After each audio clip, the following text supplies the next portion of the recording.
Sir একটা মহা সমস্যায় পড়ে আসছি। কি টাকা পয়সা না তো? না স্যার, আসলে পরামর্শ লাগবে, অনেকগুলো পরামর্শ লাগবে। পরামর্শ? এটা হইল খুব সহজ একটা কাজ। আমরা বাঙালি পরামর্শ দিতে এত উস্তাদ, বস্তা ভরে পরামর্শ দিয়ে যাব। এই পরামর্শ নিয়ে মাথায় করে যে পরামর্শের জন্য আসছেন, হ্যাঁ, ওই পরামর্শের বস্তাটা মাথায় কুজু করে ফেলবো একদম পরামর্শ দিয়ে। আমরা পরামর্শ দিতে মহা উস্তাদ।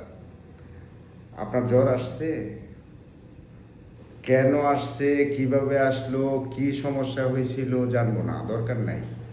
নাপা খাও, অ্যান্টিবায়োটিক খাও, পরামর্শ দিয়ে একদম উজাড় করে ফেলবো। বাঙালি জাতি পরামর্শ দেওয়ার জাতি, কোনো সমস্যা নেই। পরামর্শের ভান্ডার আমার কাছে, পরামর্শ দিয়ে দিব, কোনো সমস্যা নেই।